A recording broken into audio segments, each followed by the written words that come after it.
ఖమ్మంలో ఉధృత పరిస్థితి నెలకొంది. వర్షాల నేపథ్యంలో వరదల నేపథ్యంలో పరామర్శకు వెళ్లిన బీఆర్ఎస్ నేతలకు నిరసన తగిలింది. నేతల వాహనాలపై రాళ్లు విసిరారు అక్కడి ప్రజలు.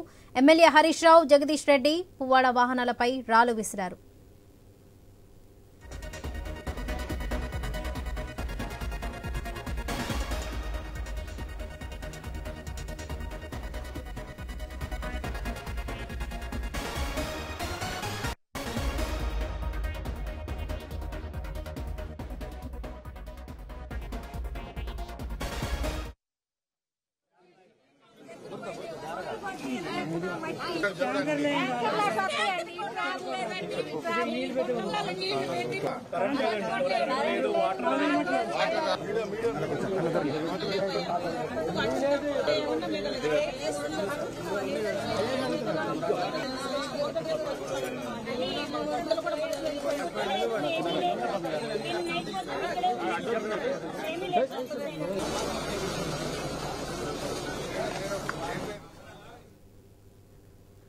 అయితే నాగార్జున సాగర్ ఎడమ కాలువ వద్ద దెబ్బతిన్న ప్రాంతాన్ని మాజీ మంత్రులు హరీష్ రావు, జగదీష్ రెడ్డి, సబితా ఇంద్రారెడ్డి బీఆర్ఎస్ పార్టీ నేతలు పరిశీలించారు. అనంతరం పంట నష్టపోయిన రైతులను పరామర్శించారు. నాగార్జున సాగర్ ఎడమ కాలువ కట్ట దెబ్బతినడానికి ప్రధానమైన కారణం ప్రభుత్వమే బీఆర్ఎస్ నేతలని విమర్శించారు. సహాయక చర్యల్లోనూ పాలకులు పూర్తిగా విఫలమయ్యారని, ఖమ్మం ప్రజల నుంచి తిరుగుబాటు వచ్చాకే మంత్రులు తేరుకున్నారన్నారు. వరద బాధితులకు ఆహార పదార్థాలను అందించారు.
ఖమ్మంలో ఉద్రిక్తత పరిస్థితి నెలకొంది. వరదల నేపథ్యంలో పరామర్శకు వెళ్లిన బీఆర్ఎస్ నేతలకు నిరసన తగిలింది. నేతల వాహనాలపై రాళ్లు విసిరారు అక్కడి ప్రజలు. ఎమ్మెల్యే హరీష్ రావు, జగదీష్ రెడ్డి పువ్వాడ వాహనాలపై రాళ్లు విసిరారు.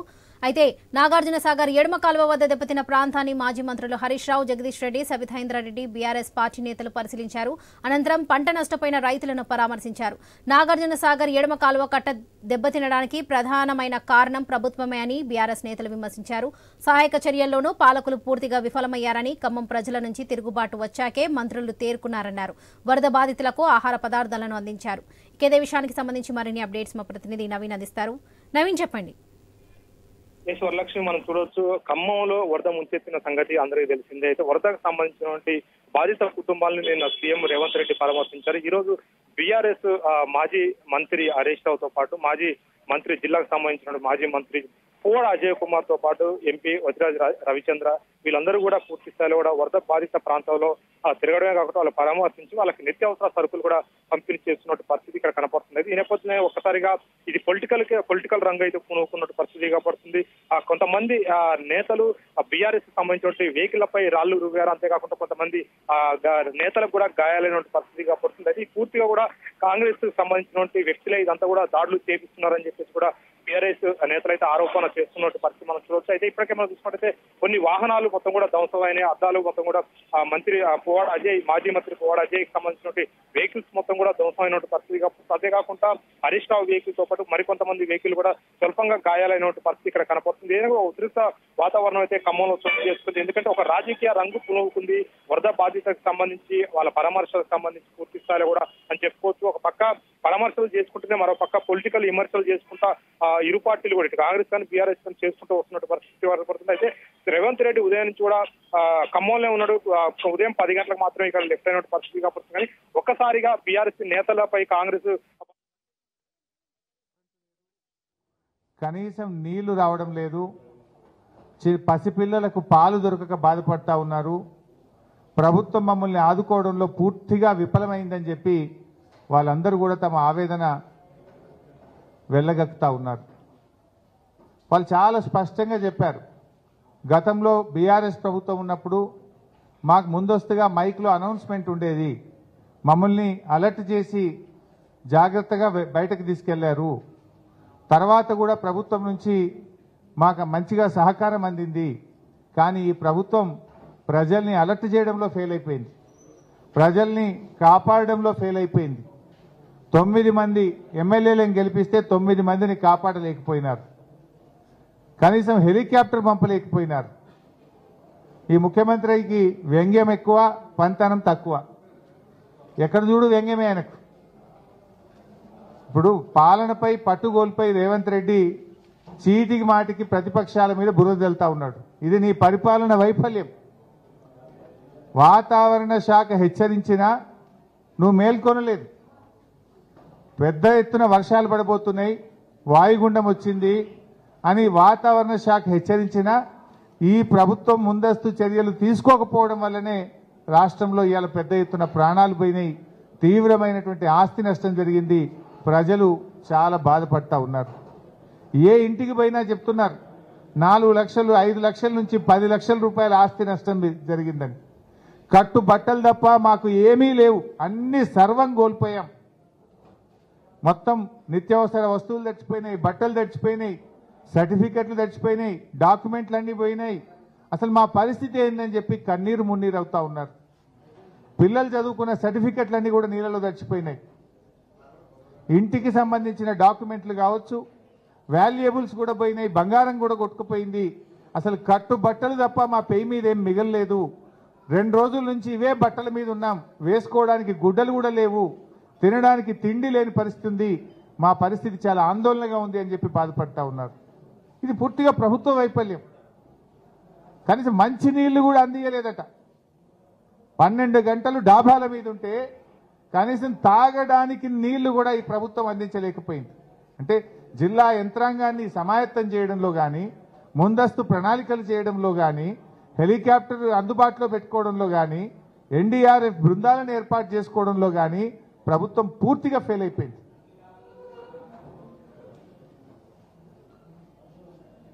ఇప్పుడు ఆ ముఖ్యమంత్రి గారు మరి ఆ రోజు ప్రతిపక్షంలో ఉన్నప్పుడు చనిపోయిన కుటుంబాలకు 25 లక్షల రూపాయలు ఇవ్వాలని అడిగారు. ఇదే సీతక్క గారు అడిగారు. మేము అడుగుతా ఉన్నాం ప్రభుత్వాన్ని, తక్షణమే చనిపోయిన కుటుంబాలన్నిటికీ 25 లక్షల రూపాయలు ఎక్స్గ్రేషియా ఇవ్వాలి. మీరు గతంలో అడిగిందే నేను చెప్తున్నా, మీకు మాట మీద నిలబడండి. మీరు ఆ రోజు ప్రతిపక్షంలో మాట్లాడారు కదా, అది అందించి కనీసం మాట మీద నిలబడండి. ఇలా ఏ ఇంట్లో చూసినా 5 లక్షల నుంచి 10 లక్షల రూపాయల నష్టం జరిగింది. కనీసం వరదలో పూర్తిగా మునిగిపోయినటువంటి ఇళ్లకు తక్షణమే 2 లక్షల రూపాయల ఆర్థిక సహాయం అందించాలని కోరుతా ఉన్నాం. వాళ్ళు చెప్తున్నారు ఇవాళ ఇళ్లకు పోతే 10,000 ఏ మూలకు సరిపోవు, దయచేసి మమ్మల్ని ఆదుకోండి, ఈ ప్రభుత్వాన్ని నిద్రలేపండి అని చెప్పి వాళ్ళు చెప్తా ఉన్నారు. 2 లక్షల రూపాయల కనీస ఆర్థిక సహాయం అందించాలని చెప్పి కూడా మేము ప్రభుత్వాన్ని డిమాండ్ చేస్తూ ఉన్నాం. అదేవిధంగా పిల్లలై ఇంటర్మీడియట్ కానీ, 10th కానీ, డిగ్రీ కానీ, ఇంజనీరింగ్ సర్టిఫికేట్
ప్రభుత్వం కూడా రాష్ట్రాన్ని ఆదుకోవడంలో ఫెయిల్ అయింది.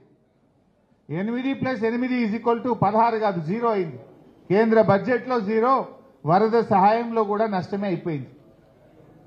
ఏమైంది? కేంద్రం నుంచి ఎన్డీఆర్ఎఫ్ బృందాలు ఎందుకు పంపలేకపోయారు? కనీసం ఒక హెలికాప్టర్ని ఎందుకు పంపలేకపోయారు? ప్రాణాలు కాపాడడంలో రాష్ట్ర కేంద్ర ప్రభుత్వాలు ఫెయిల్ అయిపోయినాయి. ముఖ్యమంత్రి గారిని డిమాండ్ చేస్తున్నాం, అఖిల పక్షాన్ని ఢిల్లీ తీసుకుపోండి, మేము వస్తాం. ప్రధానమంత్రిని నిలదీద్దాం, పదండి అడుగుదాం. అఖిల పక్షాన్ని ఢిల్లీకి తీసుకుపోండి. అన్ని పార్టీల వాళ్ళు వస్తాం. బీజేపీ వాళ్ళు వస్తారా రారా, ప్రజలు చూస్తారు వాళ్ళ సంగతి. అంటే ఇలా రాష్ట్ర కేంద్ర ప్రభుత్వాల నిర్లక్ష్యానికి ఖమ్మం మహబూబాద్ జిల్లా ప్రజలు బలైపోయింది. ఈరోజు ఎంత వాళ్ళ కళ్ళలో నీళ్ళు వస్తున్నాయి వాళ్ళని చూస్తుంటే. ప్రతి మహిళ వాళ్ళ ఆవేదన, తడిచిపోయిన బియ్యాన్ని చూపిస్తూ ఒక్క వస్తువు కూడా లేదు. కొన్ని అయితే ఇళ్లలో నుంచి కొట్టుకొని పోయినాయట, వరదలో కొట్టుకొని పోయినాయి, అసలు సామాన్లు లేవు అన్నా. స్టీల్ బౌల్లు తప్ప ఏమీ మిగలలేదు అని ఒక మహిళ చెప్పింది. ఆ స్టీల్ సామాన్ ఒకటి కొన్ని చోట్ల మిగిలింది బురదల, ఇంకా మిగతాది ఏది పనికిరాదు. ఇక కాగితాలు పోయినాయి, డాక్యుమెంట్లు పోయినాయి, బట్టలు పోయినాయి, డబ్బులు పోయినాయి, సమస్తము కోల్పోయింది. ఆ స్టీల్ సామాన్ ఒక్కటి మిగిలిందన్న, అంతకు మించి ఇంకేం మిగలలేదని చెప్పి పాపం ఆ మహిళలు కన్నీళ్లు పెట్టుకొని మాట్లాడడం జరుగుతూ ఉంది. ఇవాళ ఎట్లా తయారైందంటే ఈ ప్రభుత్వం చనిపోయినటువంటి వాళ్ళ విషయంలో కూడా సంఖ్యను తక్కువ చేసి చూపే ప్రయత్నం చేస్తుంటారు. ముఖ్యమంత్రి గారు 16 మంది చనిపోయినట్టున్నారు. మా దగ్గర స్పష్టంగా వివరాలు ఉన్నాయి. రాష్ట్రంలో దాదాపు 28 మంది చనిపోయిన వివరాలు ఇప్పుడు మా దగ్గర ఉన్నాయి, పేర్లతో సహా ఉన్నాయి. ఖమ్మం జిల్లాలో 9 మంది, యాకూబ్, సైదాబి, సాంబశివరావు, పద్మావతి, అశ్విని, మోతీలాల్, రాము, ఆదమ్మ, నీలమయ్య. సూర్యాపేటలో నాగం రవి, ఎర్రమల్ల వెంకటేశ్వర్లు, మహబాద్లో నర్సయ్య, శ్రావణి, నాగభూషణం, ములుగులో మహేష్, మల్లికార్జున్, ఆదిలాబాద్లో భోజారాం, నారాయణపేటలో హనుమమ్మ, అంజిలమ్మ, నాగర్ కర్నూల్లో గుర్తు తెలియని వ్యక్తి, తాడూరు మండలం చెర్ల తిరుమలాపూర్ గ్రామంలో డెడ్ బాడీ దొరికింది. అదేవిధంగా వనపర్తిలో వడ్డే చంద్రయ్య, పెద్దపల్లిలో పవన్, గోస్కుల కుమార్, కామారెడ్డిలో శివరాములు, సిద్దిపేటలో లక్ష్మణ్, కనకారెడ్డి, రంగారెడ్డిలో శేఖర్, మన్సూర్. 28 మంది పేర్లు మేము చెప్తా ఉన్నాం. టేకులపల్లిలో కూడా ఇంకో 2 చనిపోయారు. ఈ 2 కలిపితే 30 అవుతుంది. అంటే ప్రభుత్వం ఇప్పటివరకు 16 అని చెప్తున్నారు. మరణాల సంఖ్యను తక్కువ చేసి చూపడం. ఇవాళ భక్తరామదాస్ ప్రాజెక్టు మొత్తం నీళ్లలో మునిగిపోయింది. పాలమూరు ఎత్తిపోతల పథకం పంప్ హౌజులు మునిగిపోయినాయి. సాగర్ కెనాల్ ఇందాక ఉదయమే జగదీశ్వర్ రెడ్డి గారు నేను చూశాము, సబితక్క కూడా ఉన్నారు, వివేక్ కూడా ఉన్నారు. సాగర్ కెనాల్ తెగిపోవడానికి పూర్తిగా ప్రభుత్వ నిర్లక్ష్యమే కారణం. ఆ రోజు తాగునీరు ఖమ్మంకు తెచ్చేటప్పుడు ఎస్కేప్ కెనాల్కు వెల్డింగ్ చేసిండ్రు. మరి సాగునీరు తెచ్చిన తర్వాత మళ్ళీ ఆ వెల్డింగ్ ఓపెన్ చేయాలన్నా వద్దా? ఆ వెల్డింగ్ తీసేయాలన్నా వద్దా? ఆ వెల్డింగ్ తీసేసి ఎస్కేప్ కెనాల్ను లేపాలి, ఎస్కేప్ ఛానల్ను ఓపెన్ చేయాలి. ఎస్కేప్ ఛానల్ను ఓపెన్ చేయక అది వెల్డింగ్ చేసి పెట్టడం వల్ల వరద వచ్చినప్పుడు అది ఓపెన్ చేసే అవకాశం లేకపోయింది. దాంతో 133, 134 దగ్గర 2 చోట్ల ఇవాళ నాగార్జున సాగర్ లెఫ్ట్ కెనాల్ కొట్టుకుపోయిన పరిస్థితి ఏర్పడ్డది. 1000 ఎకరాల్లో పంట నష్టం జరిగింది. దాదాపు 2000 ఎకరాల్లో అక్కడ పంట నష్టం జరిగింది. ఇది కేవలం ప్రభుత్వ నిర్లక్ష్యం, అధికారుల నిర్లక్ష్యం. సకాలంలో ప్రభుత్వం స్పందించుంటే ఆ ఏదైతే టాకా కొట్టిండ్రో అది తీసేసి ఆ ఎస్కేప్ ఛానల్ ఓపెన్ చేసి ఉంటే ఇవాళ సాగర్ కెనాల్ కొట్టుకపోకపోతుండే, 1000 ఎకరాల్లో పంట నష్టం జరగకపోతుండే. కొన్ని 1000 ఎకరాల్లో నష్టం జరిగింది. ఇదే రెవెన్యూ మంత్రి పొంగులేటి గారు గతంలో 30,000 ఎకరానికి సహాయం చేయాలని ఆయన డిమాండ్ చేశాడు. మా ప్రభుత్వంలో ఆ రోజు ఉన్నప్పుడు 30,000 ఇవ్వాలి ఎకరానికి అన్నాడు. మీరే కదా రెవెన్యూ మంత్రి, రెవెన్యూ అండ్ రిహాబిలిటేషన్ మినిస్టర్ మీరే. మీ జిల్లాలోనే ఎక్కువ నష్టం జరిగింది. మీ నోటితోనే 30,000 ఇవ్వాలని ఆ రోజు అడిగారు. దయచేసి ప్రతి ఎకరాకు 30,000 రూపాయలు ఇచ్చి రైతుల్ని ఆదుకోవాలని చెప్పి మేము ఈ ప్రభుత్వాన్ని డిమాండ్ చేస్తా ఉన్నాం. ఈ నిర్లక్ష్యం మీ నిర్లక్ష్యం, మీ తప్పిదం వల్ల ఇవాళ సాగర్ కెనాల్ దిగిపోయింది. సాగర్ కెనాల్ బాధితులతో పాటు రాష్ట్ర వ్యాప్తంగా ఎక్కడెక్కడైతే పంట నష్టం జరిగిందో గతంలో రెవెన్యూ మంత్రి పొంగులేటి శ్రీనివాస్ రెడ్డి గారు డిమాండ్ చేసిన విధంగా ఎకరానికి 30,000 రూపాయలు ఇచ్చి రైతుల్ని ఆదుకోవండి. చాలా చోట్ల ఇసుక మేట పెట్టింది. ఆ పొలాల్లో ఇసుక మేట పెట్టిన తర్వాత చోట కూడా రైతులు చాలా బాధపడతా ఉన్నారు. వాళ్ళు కూడా మా దృష్టికి తెచ్చారు, కన్నీళ్లు పెట్టుకున్నారు. ఆ ఇసుక మేట తీయాలంటే చాలా కష్టమవుతుంది, కనీసం వారికి 50,000 ఆర్థిక సహాయం ఏ రైతుల పొలాల్లో అయితే ఇసుక మేట పెట్టడం జరిగిందో వారికి సహాయం అందించాలని చెప్పి కూడా మేము కోరుతా ఉన్నాం. ఇవాళ రేవంత్ రెడ్డి గారు ఏది మాట్లాడినా నిన్న కూడా మాట్లాడుతూ మేము ఆర్థిక సాయం చేయాలన్నట్టు. ప్రతిపక్షంలో ఉన్నప్పుడు ఆ రోజు మేము ప్రభుత్వంలో ఉంటే ప్రభుత్వం మాకు సాయం చేయట్లేదని మాట్లాడినాం. ఇవాళ అధికారంలో ఉంటే కూడా మళ్ళీ ప్రతిపక్షాన్ని విమర్శిస్తున్నావు. అంటే ఇది నీ చేతగాంతనం. అధికారంలో ఉన్నా నువ్వే విమర్శిస్తావు, ప్రతిపక్షంలో ఉన్నా విమర్శిస్తావు. ప్రతిపక్షంలో అంటే నువ్వు మమ్మల్ని విమర్శించడం అంటే మేము అర్థం చేసుకుంటాం. ఇవాళ చేయగలిగే స్థితిలో ఉండి అధికారంలో ఉండి ప్రజలకు సేవ చేయడంలో నువ్వు ఫెయిల్ అయిపోయినావు. అసలు ఎక్కడ పోయినావు? మొన్న నువ్వు వరదలు వచ్చిన 24 గంటలు నువ్వు ఇంట్లోనే ఉన్నావు. కనీసం ఒక వీడియో కాన్ఫరెన్స్ పెట్టలే, సెక్రటరియట్కు రాలేదు, ఎక్కడున్నావని నేను అడుగుతా ఉన్నా. You are failed. ఈ రకంగా నీ వైఫల్యాన్ని ప్రతిపక్షాల మీద నీ యొక్క ఫెయిల్యూర్లో నీకు అంటిన బురదను ప్రతిపక్షాలకు అంటించాలి, నీ బురద గడుక్కోవాలని చూస్తున్నావు నువ్వు. కానీ ప్రజలు ఏమంటున్నారు? ఇవాళ ఖమ్మంలో మేము తిరుగుతుంటే అన్నా మీ ప్రభుత్వమే బాగుండే, కేసీఆర్ గారు బాగా చేసిండ్రు అని కొన్ని వందల నోట్ల మేము విన్నాం. ఇవాళ ఏది మాట్లాడినా అంతే. రైతు రుణమాఫీ కాలేదంటే హరీష్ రావు గారు ఇంటింటికి పోయి కాగితాలు జమ చేసి మాకు ఇవ్వాలంటాడు. లేదా కేంద్రం బడ్జెట్ ఇస్తలేదంటే కేసీఆర్ గారు దీక్ష చేయాలంటాడు. వరదలు వచ్చినాయి సాయం చేయంటే బీఆర్ఎస్ వాళ్ళు చేయాలంటాడు. మరి అన్ని మేం చేస్తే నువ్వెందుకు కూర్చున్నావు సీఎం కుర్చీగా? నువ్వు ఉన్నది చేయనీక దేనికోసం? వరదల్లో కూడా రాజకీయం చేస్తావా? నేనేం మాట్లాడిండు మీరు చూడలేదా బ్రదర్? సూర్యాపేటలో మా మీద బురద చల్లిండు, పొద్దున చిట్చాట్లో మమ్మల్ని తిట్టిండు. నిన్న వీళ్ళు కలెక్టరేట్లో మీటింగ్ పెట్టి రివ్యూ చేసిండ్రా బైసాబ్? మీరే ఉన్నారు కదా. 6 ఉపన్యాసం కొట్టిరు. బయటకెళ్ళి వచ్చిన వాళ్ళు 2 జిల్లా మంత్రులు, 3 ముఖ్యమంత్రి, 6 ఉపన్యాసం కొట్టిరు తప్ప జిల్లాలో పంట నష్టం ఎంత జరిగింది, ప్రాణ నష్టం ఎంత జరిగింది, ఆస్తి నష్టం ఎంత జరిగింది, రీహాబిలిటేషన్ క్యాంపులో ఎంతమందిని పెట్టినారు, ఎంతమందికి అన్నం పెడుతున్నారు, కరెంటు పునరుద్ధరణ ఎప్పుడు జరుగుతుంది, ఏం చేద్దాము అనే ఒక ప్రణాళిక గురించి మాట్లాడిందా? కలెక్టరేట్ రివ్యూలో మీరే ఉన్నారు కదా. 6 ఉపన్యాసం కొట్టిండ్రు, గంటన్నర సేపు ఉపన్యాసం కొట్టిండ్రు తప్ప రివ్యూ తక్కువ, ఉపన్యాసం ఎక్కువ. ఆ ఉపన్యాసం ఏంటి? ప్రతిపక్షాలు తిట్టుడు, మా మీద బురద జల్లుడు. అంతకు మించి అసలు మీరు చేయాల్సిన పని ఏంది? Where is the seriousness? 3 మంత్రులు ఫెయిల్ అయిందని ముఖ్యమంత్రి బయలుదేరిండు. మనం చూడలేదా నిన్న? మంత్రుల మీద ప్రజలు తిరగబడ్డారు, తీవ్రమైన ఆవేశాలు వ్యక్తం చేశారు. సరి చేసుకోండి, ప్రజలకు సేవ చేయండి, ప్రజలకు ఇచ్చిన మాట నిలబెట్టుకోండి. అది మీకు చేత కాదు. మేమొస్తే చివరికి మా మీద కూడా దాడి చేసే ప్రయత్నం చేయాలి. ఒక అమ్మాయి రిషిక మన వీడియో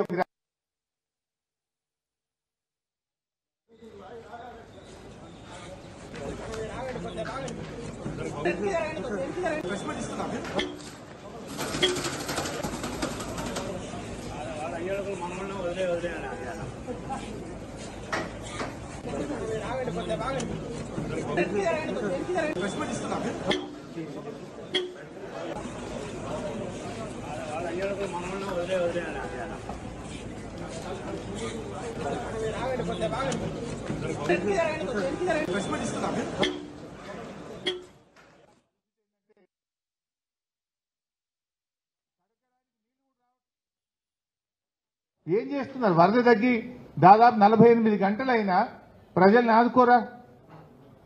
అన్నం కూడా పెట్టడంలో ఫెయిల్ అయిపోయింది ఈ ప్రభుత్వం. కనీసం ఇంత భోజనం ప్యాకెట్లన్నా పంపాలి కదా.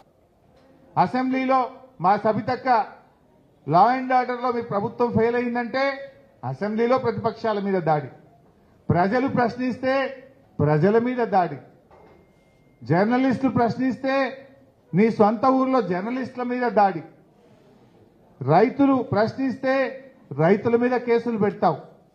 నిన్న వరద సహాయం అందలేదని అడిగితే పోలీసుల చేత లాఠీ చార్జ్ చేస్తావు. ఇవాళ సాయం చేయడానికి ఒక ప్రధాన ప్రతిపక్ష పార్టీగా మేము ఎమ్మెల్యేలం వస్తే మా మీద కూడా దాడి చేయిస్తారా? అంటే ఏందన్నట్టు మీరు ఏం రాజ్యం నడుపుతారు? ఇదే ప్రజాపాలన. నీ ప్రజాపాలనలో ప్రజలకు మేము సాయం చేయడానికి వస్తే, ప్రజలకు మేము సహకారం ఇస్తే, ప్రజల కష్టాలు తెలుసుకునే ప్రయత్నం చేస్తే మా అజయ్ గారి కారు మీద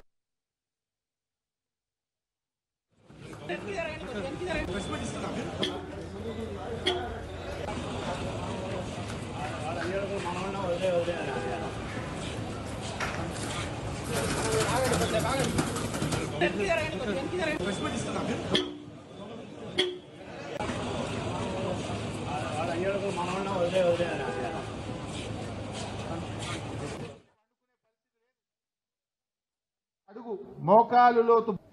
మేమేం భయపడం. తెలంగాణ ఉద్యమంలో నీ తాత జేజమ్మలతో కొట్లాడిన చరిత్ర మాది. తెలంగాణ రాష్ట్రం తెచ్చిన చరిత్ర మాది. నీలాంటి ఈ పిచ్చి చర్యలకు, పిచ్చి చేష్టలకు భయపడే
ఆదుకోవాలి, కాపాడాలని చెప్పి బీఆర్ఎస్ పార్టీ డిమాండ్ చేస్తుంది.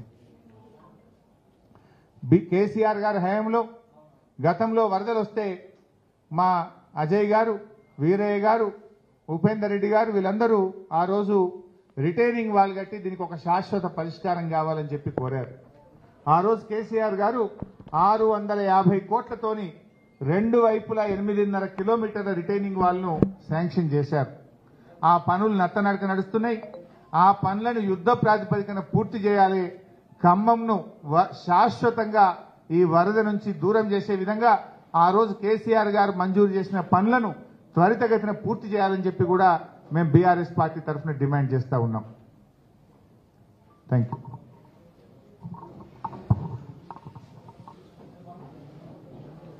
మీడియా మిత్రులందరూ నమస్కారం. ఇప్పుడు హరీష్ రావు గారు చెప్పినట్లుగా తెలంగాణ రాష్ట్రంలో రాష్ట్ర ప్రభుత్వం అనేది పూర్తిగా విఫలమైంది. ప్రజలు చెప్తున్న మాట అది. సార్ మా గతంలో వరదలు వచ్చినాయి, వరదలు వచ్చినప్పుడు ముందుగానే అనౌన్స్మెంట్ చేసిండ్రు, వచ్చి మీరు సురక్షిత ప్రాంతాలకు వెళ్ళాలి అని చెప్పి ప్రభుత్వ యంత్రాంగం అంతా కూడా సహకరించి, స్థానిక ప్రజాప్రతినిధులు అందరూ కూడా సహకరించి మాకు రక్షణ కల్పించిండ్రు. ఇంత నష్టం జరగలేదు మాకు. ఈసారి ప్రభుత్వం ఎక్కడుందో మాకు కనపడతలేదు ఈరోజు కూడా అని చెప్పి స్పష్టంగా చెప్పాను. నిన్న ముఖ్యమంత్రి గారు వస్తే కనీసం దిగొచ్చి మమ్మల్ని ఒక మాట అడుగుతాడేమో అని అనుకున్నాం. కానీ మేము మొత్తుకుంటున్నా అరిసి మా గోడు వెళ్ళబోసుకుంటున్నా వినకుండానే వెళ్ళిపోయినరు. పోలీసుల్ని మమ్మల్ని అడ్డగించిండ్రు అని మాట చెప్పినారు. ఉదయం నుంచి ఇప్పటి వరకు ఖమ్మంలో ఏదైతే మా బీఆర్ఎస్ పార్టీ ఆధ్వర్యంలో ప్రజలకు సాయం చేసే కార్యక్రమం జరుగుతుందో